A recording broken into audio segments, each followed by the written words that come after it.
Eclesiastes, capítulo de número 4, a partir do primeiro versículo.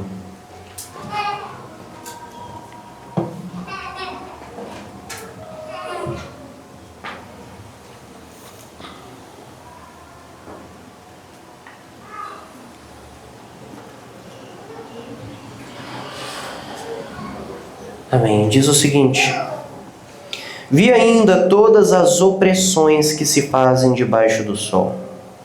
Vi as lágrimas dos que foram oprimidos, sem que ninguém os consolasse. Vi a violência na mão dos opressores, sem que ninguém consolasse os oprimidos. Pelo que tenho por mais felizes os que já morreram, mais do que os que ainda vivem. Porém, mais uns e outros tenho por feliz aquele que ainda não nasceu e não viu as más obras que se fazem debaixo do sol.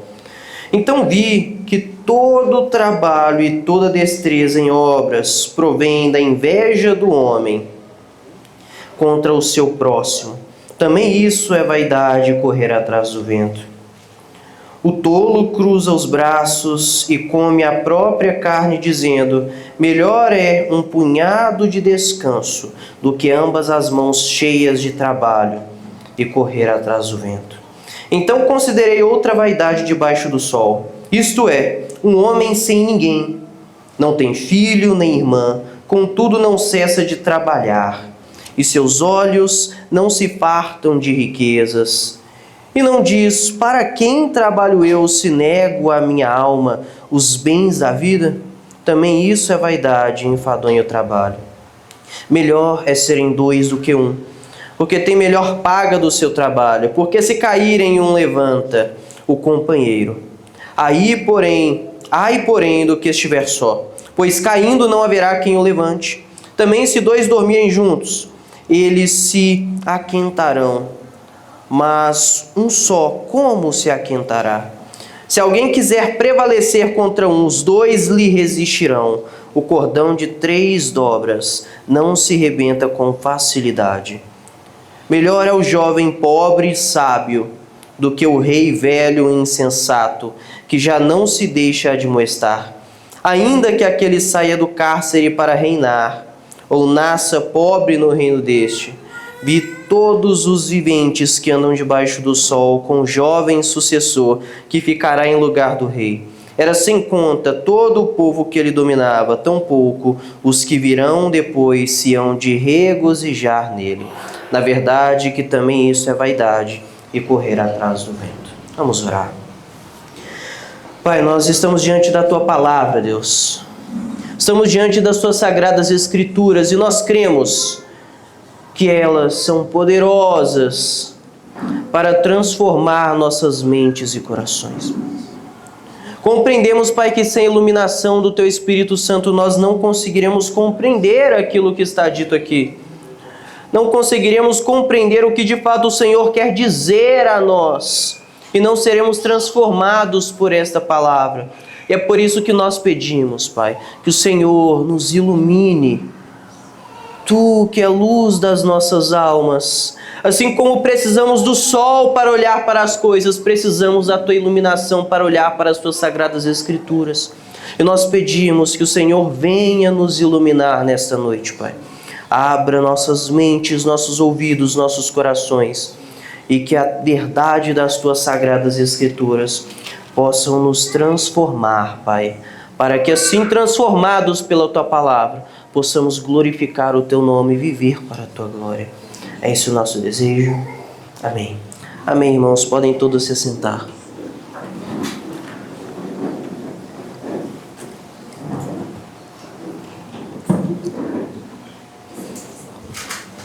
Irmãos, o livro de Eclesiastes é um livro que constantemente quer nos responder sobre qual é o sentido da vida. Precisamos lembrar isso. E essa é uma pergunta que não poucas vezes nós nos fazemos. Quantas vezes nós já não nos perguntamos qual que é o sentido da vida? Diante de uma tristeza, diante de um sofrimento, nós muitas vezes nos perguntamos qual é o sentido da vida, por que viver? E o autor de Eclesiastes, Salomão, quer nos responder essas coisas, não com uma simples sabedoria humana, não com aquela sabedoria que ainda jovem pede a Deus e Deus lhe concede, mas com uma sabedoria muito superior àquela. A sabedoria que provém do alto. A sabedoria que Deus dá somente àqueles que foram uma vez iluminados pelo Espírito Santo. E é com essa sabedoria que ele vai responder sobre questões cotidianas, sobre questões que aparecem no nosso dia a dia. E uma dessas questões é a companhia, a amizade. Nós sabemos que o homem não foi feito para viver sozinho, para ficar só. Em Gênesis, após Deus ter criado o homem, ele olha para Adão sozinho e diz: não é bom que o homem esteja só. Lhe farei uma auxiliadora que lhe seja idônea. Então ele cria uma mulher, ele cria uma companheira. E essa verdade não se resume somente ao matrimônio. Alguns acreditam que é somente quanto ao matrimônio que se refere à passagem de Gênesis e até mesmo essa passagem que nós acabamos de ler. Melhor serem dois do que um. E nós pensamos, isso fala sobre casamento. Mas não. Não. Essa passagem não fala sobre casamento, irmãos. Ela fala que o homem não foi feito para viver sozinho. Ele precisa de companhia. Ele precisa de amizades. Ele precisa de outras pessoas. O antigo pensador grego chamado Aristóteles, ele já dizia que o homem ele é um animal político. E o que isso significa? Que o homem ele se envolve em política, como nós temos esse termo hoje? Não. Isso significa que o homem é um animal que foi feito para viver em sociedade. Foi feito não para viver isolado, mas foi feito para viver junto com outras pessoas.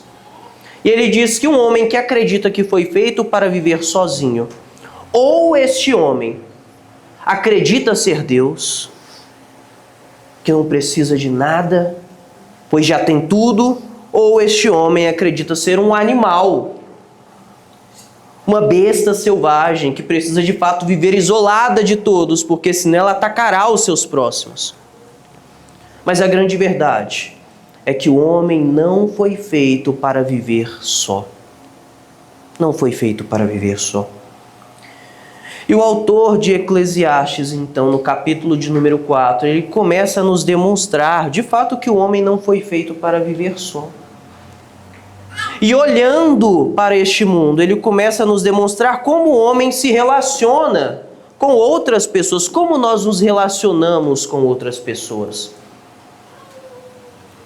No Éden existia comunhão do homem para com Deus, do homem para consigo mesmo, para com seu próximo. Mas essa comunhão ela foi perdida por causa do pecado. E a pergunta que resta é: como o homem se relaciona com seu próximo agora? E é isso que ele deseja nos mostrar. Se nós precisamos de amizades, se precisamos de companhia, se não fomos feitos para vivermos sozinhos, como nós temos nos relacionado com o nosso próximo? Observem, então, o versículo de número 1. Vi ainda todas as opressões que se fazem debaixo do sol. Vi as lágrimas dos que foram oprimidos sem que ninguém os consolasse. Vi a violência na mão dos opressores sem que ninguém consolasse os oprimidos. E ao observar como os homens se relacionam, ele percebe que a primeira forma, a mais evidente, é a opressão. A opressão. E eu não preciso exemplificar o que seria essa opressão. Acredito que isso é comum a todos nós. Basta olharmos para a história da humanidade e perceberemos quantas pessoas não oprimiram outras, quantos povos não foram oprimidos, quantos reis não oprimiram seus súditos, quantos presidentes, líderes não oprimiram as pessoas de um determinado país. Quantas pessoas que acreditam estar acima de outras não oprimiram aqueles que eles acreditam serem mais insignificantes? E a grande verdade, irmãos, é que nós muitas vezes, o homem muitas vezes enxerga o relacionamento com o seu próximo dessa forma. Nós somos rápidos para oprimir as pessoas que nós deveríamos amar. Nós somos rápidos para subjulgar as pessoas que deveriam estar próximas de nós. As pessoas próximas de nós, elas não são mais do que objetos, do que servos nossos. É de fato um pensamento totalmente egoísta. Eu sei que eu não fui feito para viver sozinho, mas como eu vou me relacionar com os meus amigos, com as pessoas que estão próximas de mim? Oprimindo elas. Oprimindo elas. Meus irmãos, isso é um fruto do pecado. Quantos de nós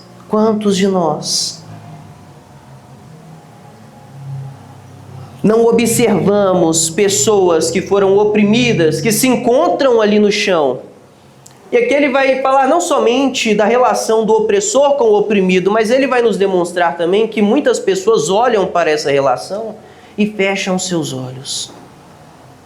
Quantas pessoas que precisando de uma mão, que precisando de fato de um auxílio, foram ignoradas por cada um de nós. É o que ele vai dizer.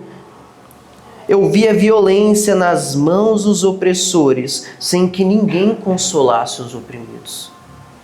Sem que ninguém consolasse os oprimidos. Nós, que fomos feitos para a comunhão, que não fomos feitos para vivermos sozinhos, somos pessoas que constantemente vivem com o nosso próximo, com as pessoas ao nosso redor, oprimindo elas, desdenhando delas. Talvez, nos dias de hoje, por termos uma condição financeira melhor, talvez nos dias de hoje, por termos um conhecimento maior, talvez nos dias de hoje, por termos algo que consideramos ser mais valioso do que o nosso próximo, nós olhamos para as pessoas que deveríamos amar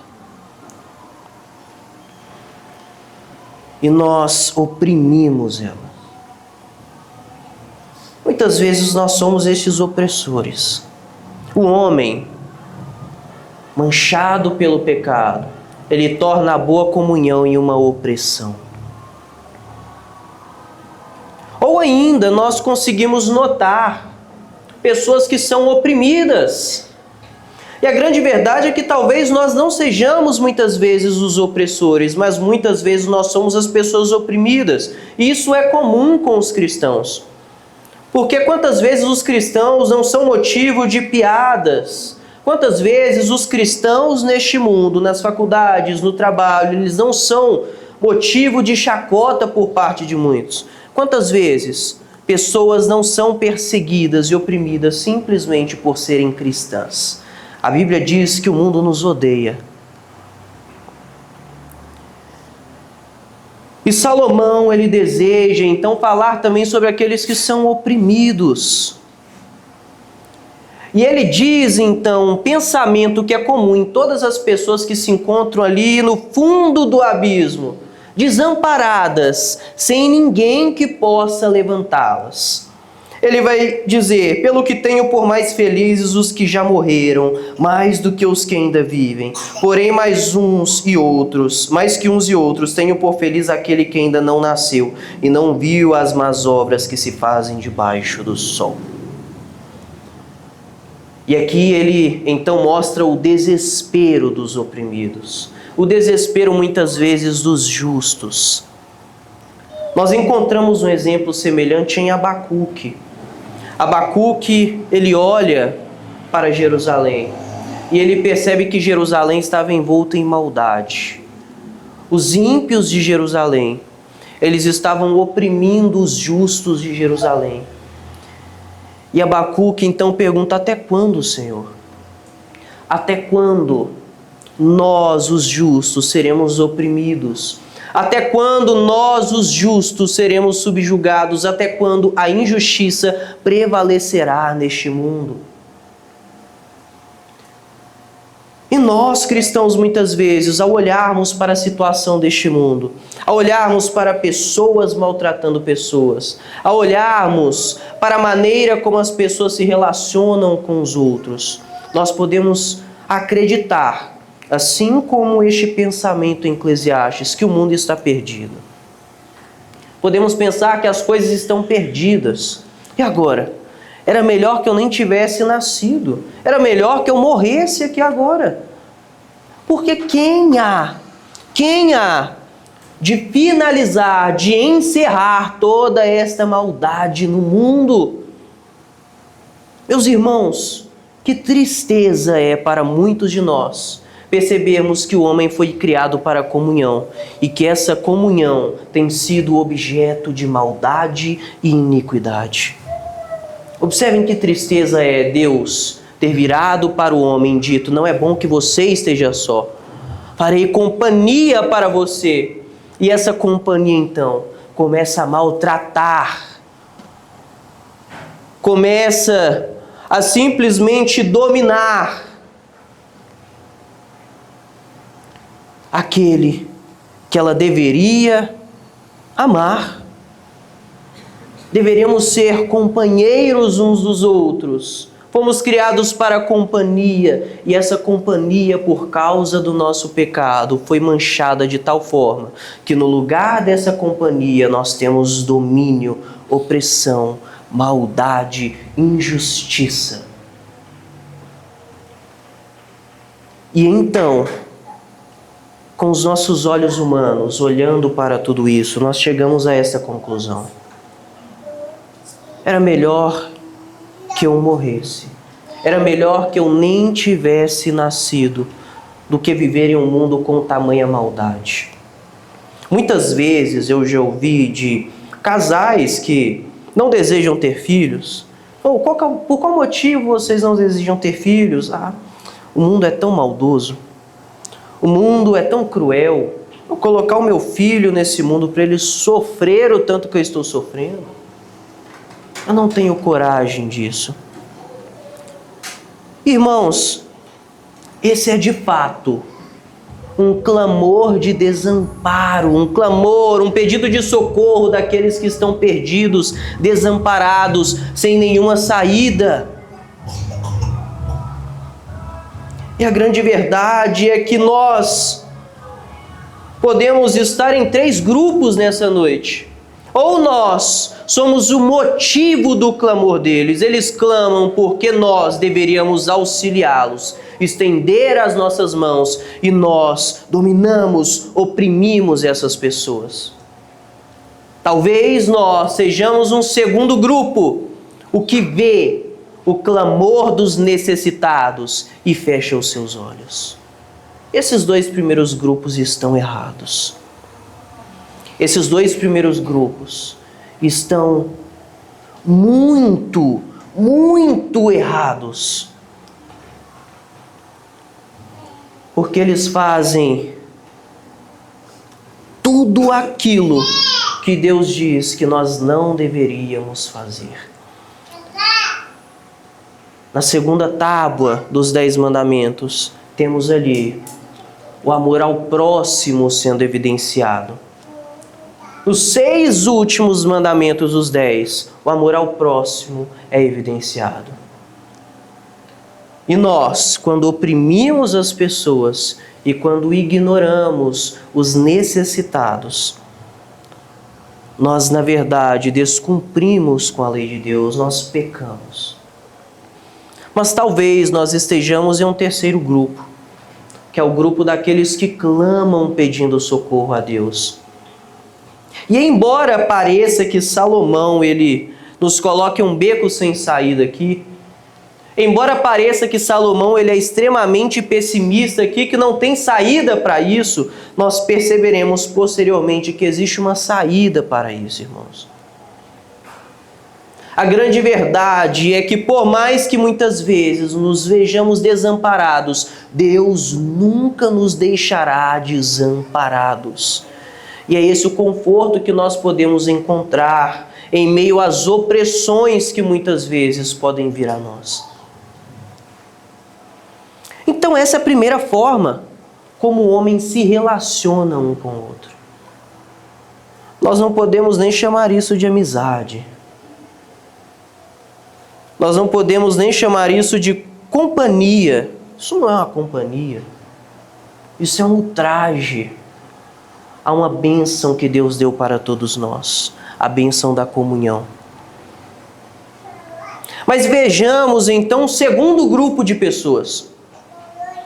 Ele vai dizer no versículo de número 4. Então vi que todo trabalho e toda destreza em obras provém da inveja do homem contra o seu próximo. Também isto é vaidade, correr atrás do vento.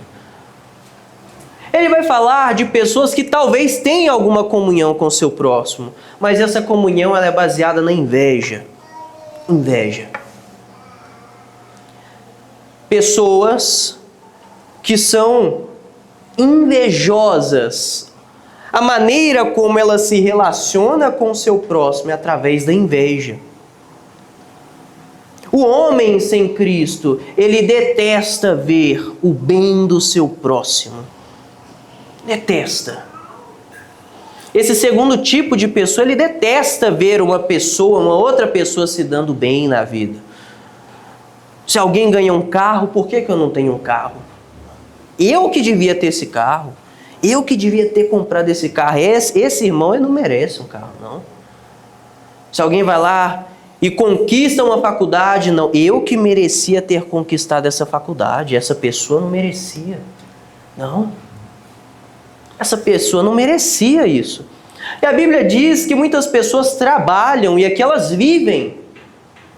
Elas vivem motivadas e impulsionadas pela inveja. Pessoas que trabalham não para glorificar a Deus, mas porque elas têm inveja do seu próximo e querem conquistar aquilo que o seu próximo conquistou. Essas pessoas,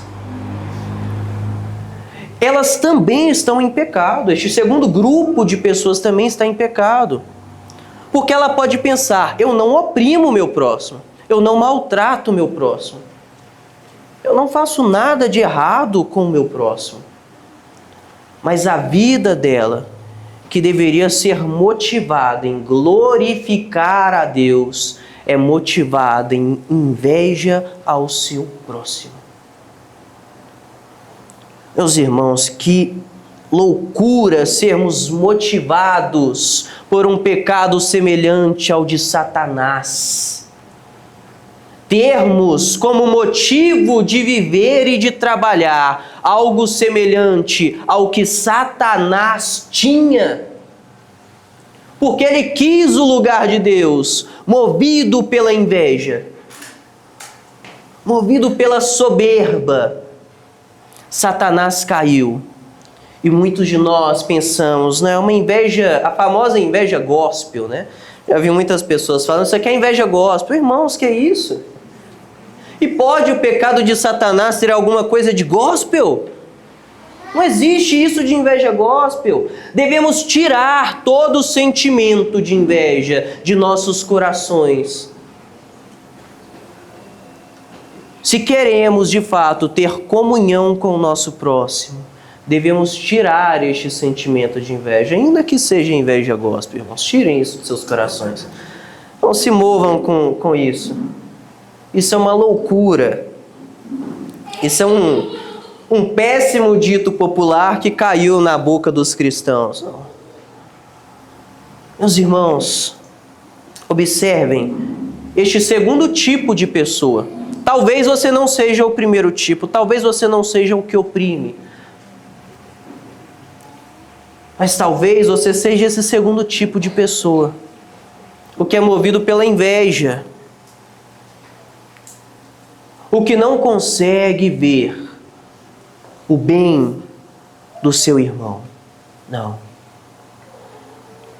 São pessoas de fato, e a gente percebe aqui em ambos os casos, que são pessoas que, apesar de terem algum tipo de contato com o próximo, elas são egoístas, elas pensam, no fim das contas, em si mesmas.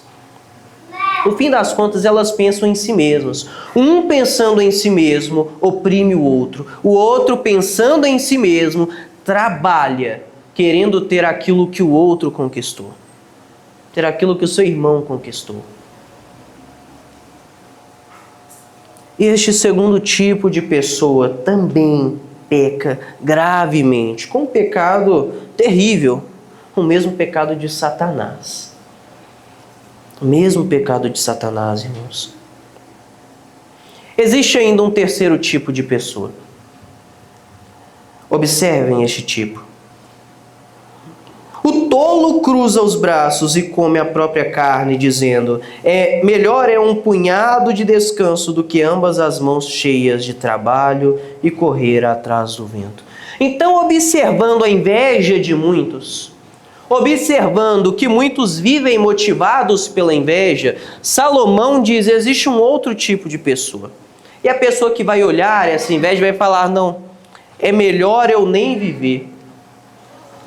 É melhor eu ficar sempre descansando do que trabalhar, porque onde quer que eu vá trabalhar, ali existe inveja. Então eu não vou trabalhar, vou ficar só em casa.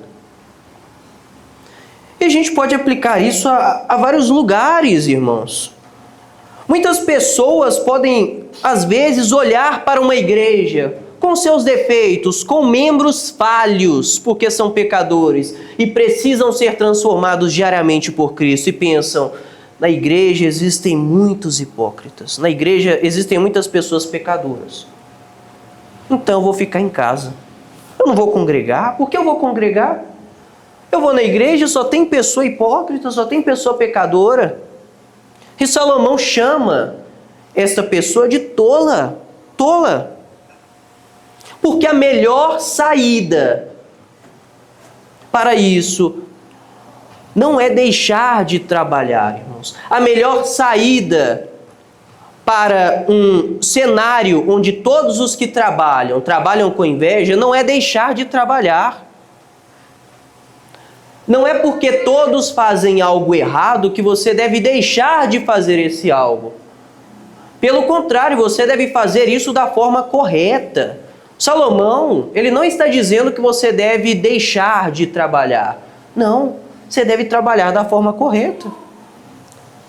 Fomos feitos para glorificar a Deus. O Luiz leu isso aqui agora: quer comais, quer bebais, quer façais qualquer coisa, façam tudo para a glória de Deus. Deveríamos trabalhar para a glória de Deus. Deveríamos ter comunhão uns com os outros para a glória de Deus.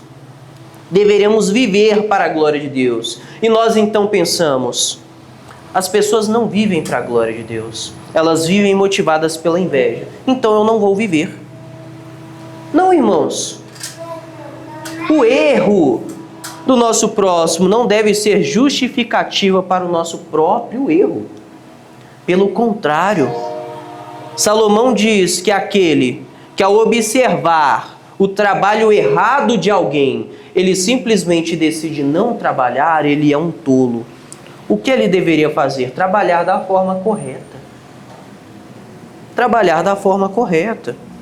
Imaginem uma empresa onde você percebe que todos os funcionários, eles fazem ali um processo de forma errada. E aí você tem 3 alternativas. Ou você faz da forma errada como esses funcionários, ou você não faz, ou você faz da forma correta. E Salomão diz que é uma tolice você escolher não fazer. É uma tolice. É uma tolice, irmãos. Dessa forma, a resposta para a inveja do mundo, para a inveja das pessoas, nunca deve ser o abandono dos nossos afazeres e do nosso viver. Não é porque as pessoas vivem motivadas pela inveja que você então deve abandonar a vida. Não é porque as pessoas na igreja, muitas vezes, infelizmente, têm os seus erros. Elas precisam de Cristo assim como você. Mas a resposta nunca deve ser abandonar a comunhão. Nunca.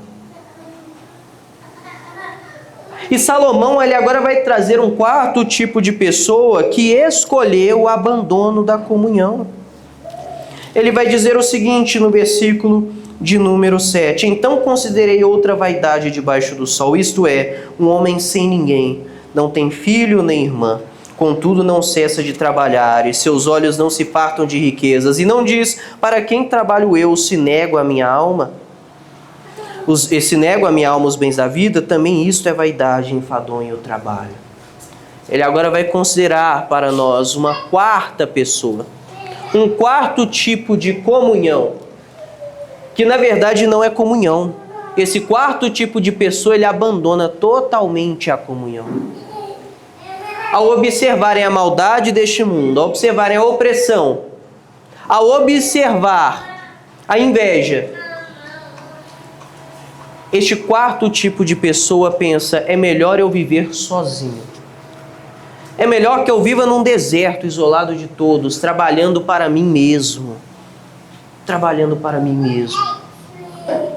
É melhor que eu não tenha comunhão com mais ninguém. E aqui ele descreve uma pessoa sem família, sem amigos.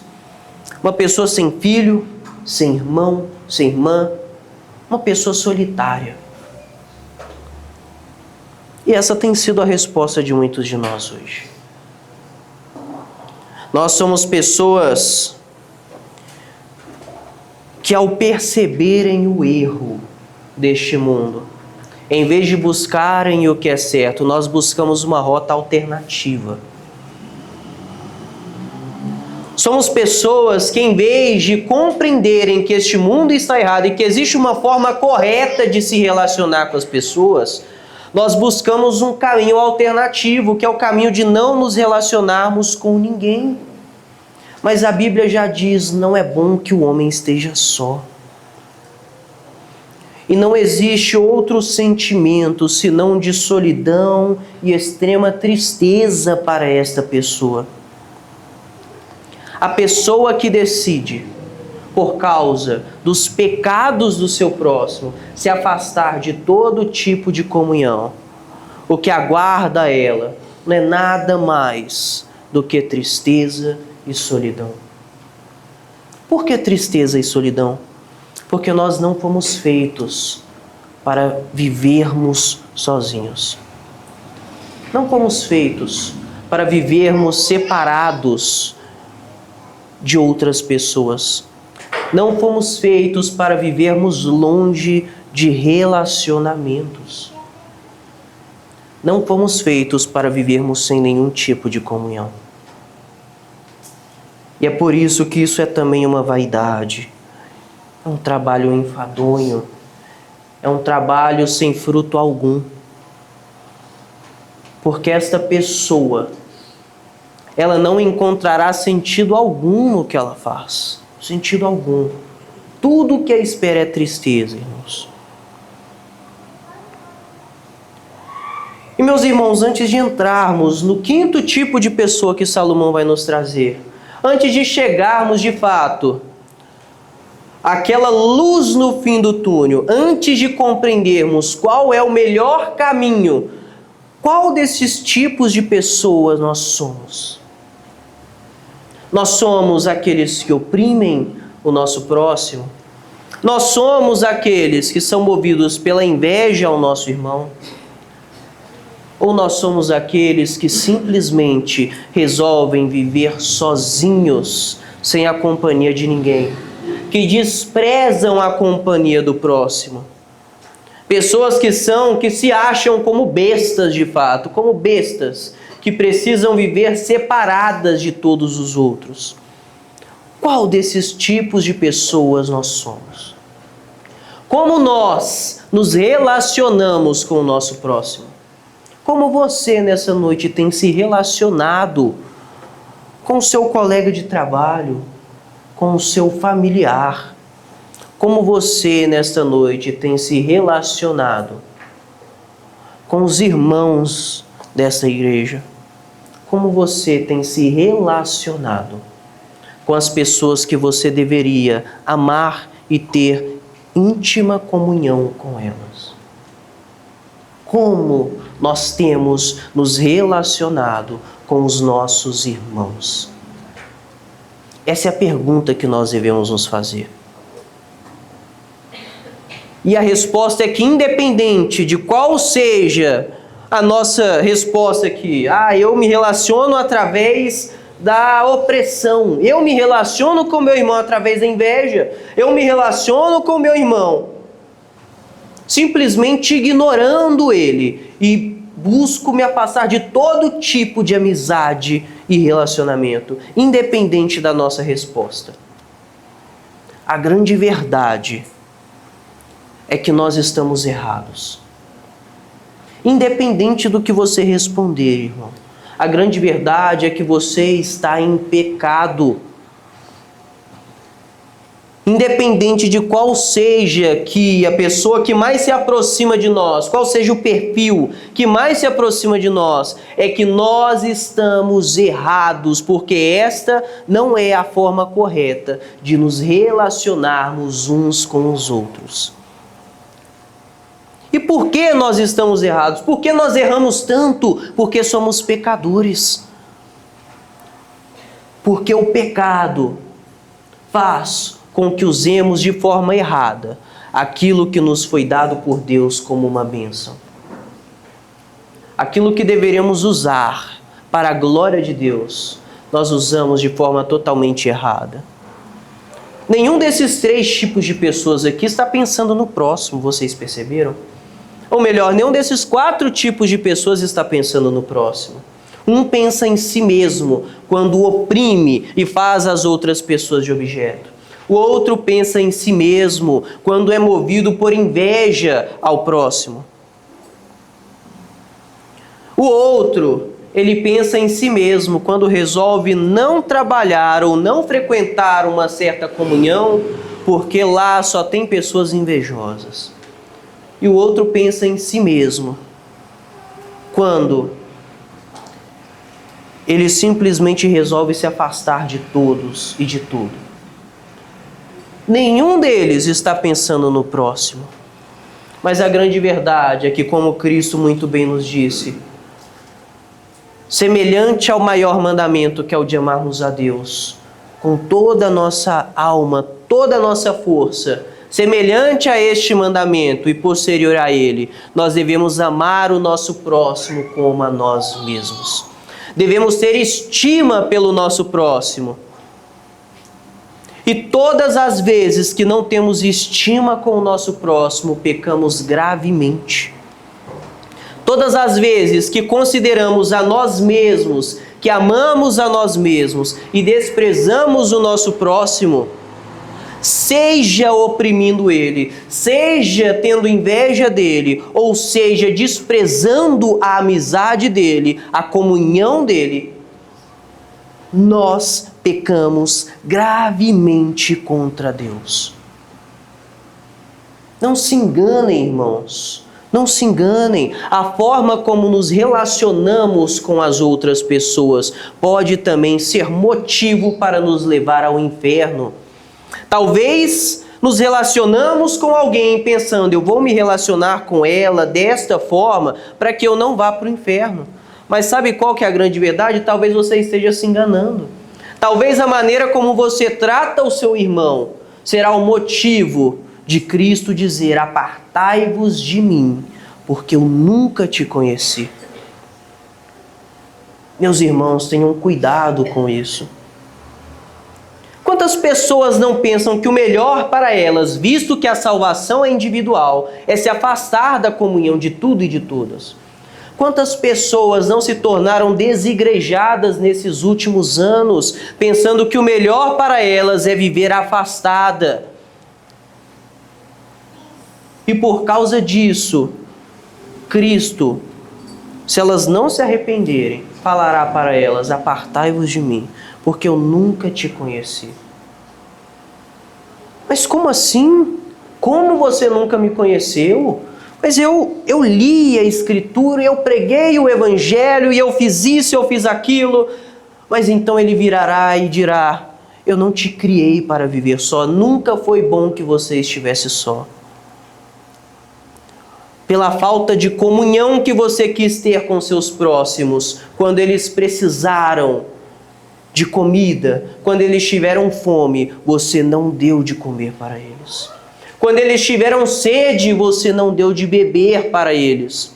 Quando eles sentiram frio, você não os vestiu, porque você estava tão preocupado consigo mesmo, que pensou que o melhor seria que você não tivesse comunhão nenhum com os outros. Meus irmãos, a solitude, como o mundo de hoje prega, a ideia do famoso lobo solitário, isso vai nos levar ao inferno se continuarmos dessa forma. Devemos tomar muito cuidado com isso. Mas então, qual que é a forma correta de nos relacionarmos com o nosso próximo? O versículo de número 9 então diz: melhor é serem dois do que um, porque tem melhor paga do seu trabalho. Porque se caírem, um levanta o companheiro. Porque se caírem, um levanta o companheiro. Ai, porém, do que estiver só, pois caindo não haverá quem o levante. Também se dois dormirem juntos, eles se aquentarão, mas um só, como se aquentará? Se alguém quiser prevalecer contra um, os dois lhe resistirão. O cordão de 3 dobras não se rebenta com facilidade. E aqui, provavelmente, por causa da ideia do dormirem juntos, a gente pensa que se refere ao casamento. Mas naquela época, irmãos, por causa do frio da região, tá? A gente está falando ali de Israel, uma região que existiam muitos desertos, era uma região fria à noite, as pessoas, elas não tinham aquele cobertor mais grosso que a gente tem nos dias de hoje. Então o que elas faziam para se aquecer? Elas dormiam próximas uma das outras. Isso era comum. A gente não está falando somente aqui de casamento, mas de irmãos, familiares, pessoas que trabalhavam juntas, que no frio da noite, no extremo frio daquela região, elas precisavam dormir juntas para que elas pudessem se aquecer. Então aqui a gente não está falando de casamento. Salomão não está falando de casamento aqui, ele está falando de uma comunhão que é muito superior ao casamento. Que comunhão é essa? Vamos observar essa comunhão. Melhor é serem dois do que um, porque tem melhor paga do seu trabalho. Primeiramente, ele nos demonstra que esse tipo de comunhão é caracterizado por um trabalho mútuo. Essas pessoas lutam juntas, batalham juntas, elas vencem juntas ou perdem juntas. No versículo de número 10, ele vai falar: porque se caírem, um levanta o companheiro. E aqui nós podemos ter tanto um sentido mais físico, como uma pessoa que tropeça por causa do cansaço, por causa de algum obstáculo e o seu companheiro levanta, mas também no sentido de pessoas que muitas vezes, ao caírem com seus pecados, com as suas fraquezas, podem ser levantadas pelo seu próximo. Ele vai continuar: se dormirem juntos, eles se aquentarão. E como a gente interpreta isso, né? Como a gente interpreta isso? Meus irmãos, a noite era o momento de maior fragilidade naquela época. Era um momento onde a pessoa ficava suscetível a ataque e ao extremo frio, mas estando dois juntos, a noite ela não seria um problema para eles. A comunhão deles poderia vencer até mesmo aqueles momentos de maior fragilidade deles. O momento onde eles ficavam mais vulneráveis. Quando estivessem juntos, eles podiam passar por aquele momento com maior tranquilidade. E ele vai dizer: se alguém quiser prevalecer contra um, os dois lhe resistirão. O cordão de 3 dobras não se rebenta com facilidade. E aqui ele demonstra quão inabalável é uma comunhão feita da forma correta. A comunhão gerada pela opressão, ela se rebenta com facilidade.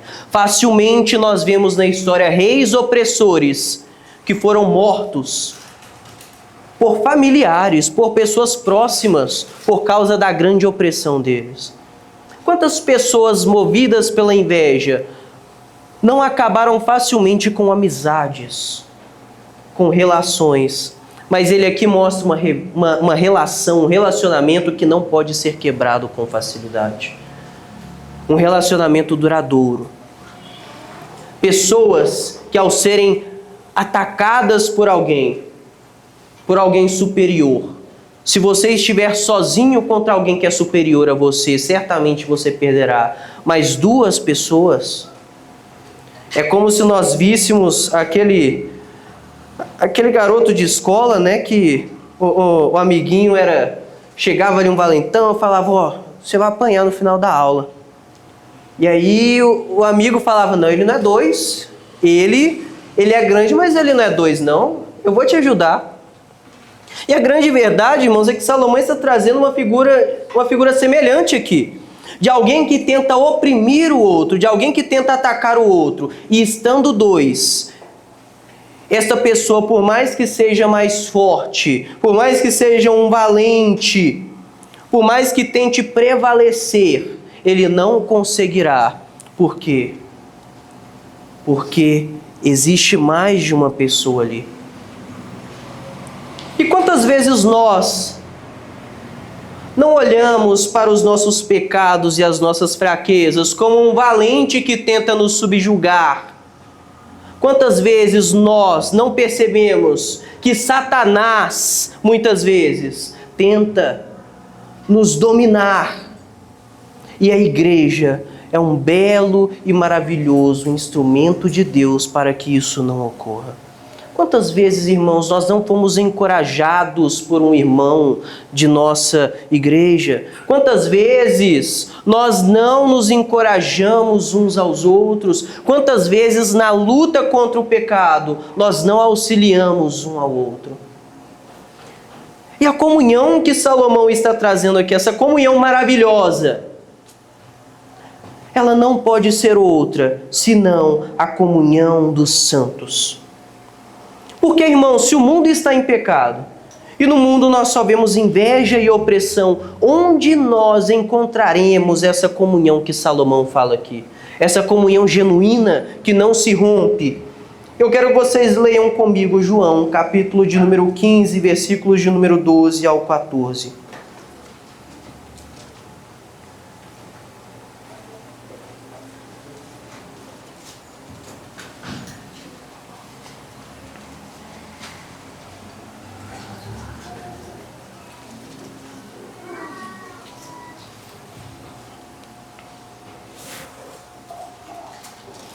Perdão, João capítulo 15, não sei se eu falei 5 ou 15.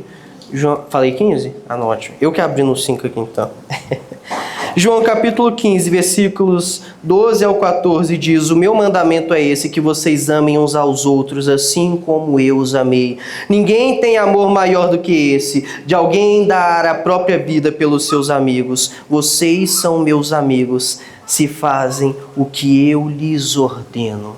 Olha que maravilhoso, irmãos. Aquela pessoa que se encontrava desamparada, pensando, é melhor eu morrer, é melhor que eu nem tivesse nascido. Salomão traz aqui um consolo para ela. Existe alguém que te considera como amigo. Existe alguém que morreu por você, para que você pudesse então ser amigo dele. E ele não te deixou só, mas ele te deixou em uma comunidade de amigos, onde todos são amigos uns dos outros e amam uns aos outros, assim como ele nos amou. É papel da igreja, irmãos, amar o nosso próximo como Cristo nos amou. Nós somos amigos de Cristo se amarmos uns aos outros, assim como ele nos amou. Dessa forma, se o seu amor por nós é o que nos torna seus amigos mediante a sua morte, nós devemos considerar que o nosso amor por Cristo deve também nos fazer amigos uns dos outros. Uns dos outros. Existe uma comunhão baseada na opressão. Existe uma comunhão baseada na inveja. E existe uma comunhão baseada no amor genuíno. E é esta comunhão que devemos ter uns com os outros. Não devemos desprezar a comunhão, meus irmãos. A resposta para a comunhão errada do mundo nunca é o desprezo da comunhão, mas é a correta comunhão.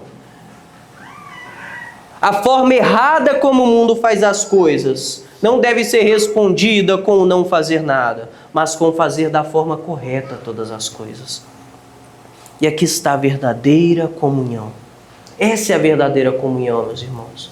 Este texto, embora possamos aplicar ali num curso de noivos, num casamento, ao marido e à mulher, ele fala primariamente da comunhão que cada um de nós tem com o outro. Que cada um de nós tem com o outro. Por fim, para encerrarmos, ele agora vai nos trazer uma última história. A história de um jovem pobre sábio. E este jovem pobre sábio, sendo o próximo rei, ele se encontra cheio de amigos. Existem várias pessoas aqui que apoiam esse jovem sábio, até que ele se torne rei. E depois que ele se torna rei, Salomão vai nos dizer que aquelas mesmas pessoas que antes o apoiavam, agora não o apoiam mais. Ele vai finalizar nos trazendo uma história que talvez seja muito parecida com a dele. De um jovem sábio. De um jovem sábio.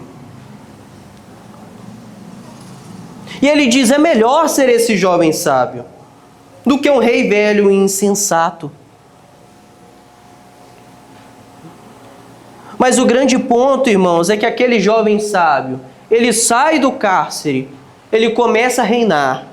E agora, observem, vi todos os viventes que andam debaixo do sol, com o jovem sucessor que ficará em lugar do rei. Aquele rei insensato sai.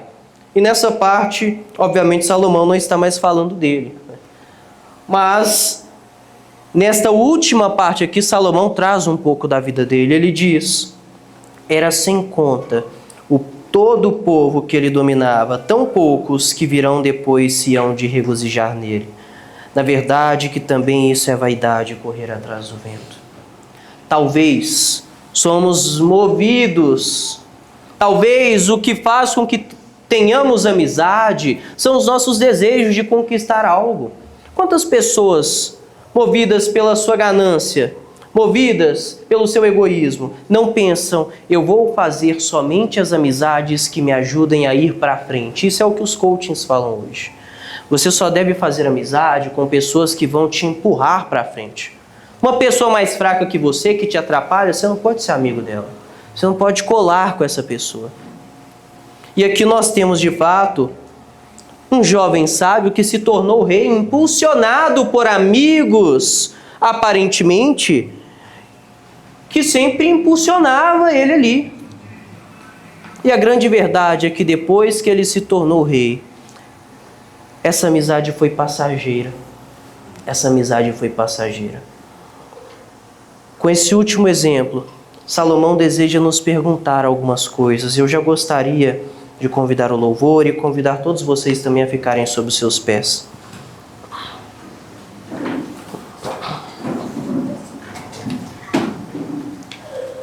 Meus irmãos, nós sabemos que nós não podemos viver distantes da comunhão do nosso próximo. Nós precisamos da comunhão do nosso próximo. Mas existem duas maneiras de se ter comunhão com o nosso próximo. A primeira é pensando sempre em nós mesmos. É termos comunhão de forma egoísta, nunca amando o nosso próximo, mas sempre amando, no fim das contas, a nós mesmos. E é isso que nós fazemos. Nós não percebemos que todas as vezes que fazemos isso, nós somos como este jovem sábio, que tinha amigos, mas a sua sabedoria, irmãos, não valeu de nada a partir do momento em que estes mesmos amigos, eles o abandonaram. Ao ser rei, ele percebeu que antes ele tinha pessoas que o apoiavam, mas que ninguém o apoiara mais. Embora ele dominasse muita gente, embora ele estivesse aparentemente repleto de amigos, ele não tinha, no fim das contas, ninguém. A Bíblia diz que ele dominava muitas coisas, ele dominava muitas pessoas, ele tinha muitas pessoas ao seu redor, mas ele não era amigo de ninguém. Ele não tinha a comunhão genuína de ninguém. E é este o caminho que todos nós que tentarmos nos relacionar com o nosso próximo, movidos pelo amor próprio, seguiremos. É este o fim que nos espera. Se você nessa noite pensa que está tudo bem em seguir, em trilhar o seu caminho usando as pessoas como objetos, usando as pessoas como meios para que você alcance o que você sempre quis, usando as pessoas como meios para o seu próprio bem-estar, se relacionando com o seu próximo, sempre pensando em você e não nele. Se você pensa que está tudo bem, a grande verdade é que você, no fim das contas, não terá mais ninguém. Mas existe um exemplo sublime de como nós devemos nos relacionar uns com os outros. E este exemplo foi demonstrado por um homem que viveu neste mundo. E embora fosse rejeitado por todos, embora todos dissessem a ele: nós queremos que você morra, queremos que solte aquele ladrão Barrabás e que você morra, ele ainda assim não pensava em si mesmo, mas pensava em cada um de nós. Na cruz do Calvário, Cristo não pensava em si mesmo, mas ele pensava em nós. Ele pensava nos seus amigos. E é esta a verdadeira comunhão. Existem duas formas de se ter comunhão uns com os outros. Uma é pensando em nós mesmos e a outra é pensando no próximo. E foi pensando no próximo que Cristo morreu por mim e por você. E Ele então nos chama, em João, a amarmos o nosso próximo, assim como Ele nos amou. Meus irmãos, se você se sente desamparado e sozinho, a grande verdade é que você pode encontrar em Cristo e na igreja a comunhão que você precisa. Se você se sente sem consolo algum, se você é daquela pessoa que foi oprimida, que está no chão e ninguém pode te levantar, Salomão diz que existe uma companhia que levantará você sempre que você cair. Essa companhia primariamente é de Cristo, mas Ele faz isso através daqueles amigos mais chegados que irmãos, a igreja dele, o corpo dele. Este corpo de amigos. Meus amados, o meu desejo é que nós, nessa noite, possamos de fato valorizar essa comunhão uns com os outros. Se você pensa que o melhor caminho é abandonar esta comunhão, a comunhão dos santos, a grande verdade é que não. É melhor serem dois do que um. Porque essa mesma comunhão que você pensa, talvez pense em abandonar, é ela que te levantará quando você cair.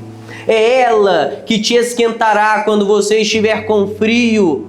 É esta comunhão que te protegerá quando Satanás e quando o pecado vier tentar te fazer cair. É esta a comunhão da igreja, a comunhão dos santos. Maravilhosa comunhão é essa, irmãos, que nos foi deixada por Cristo. Ele prometeu que não nos deixaria sós.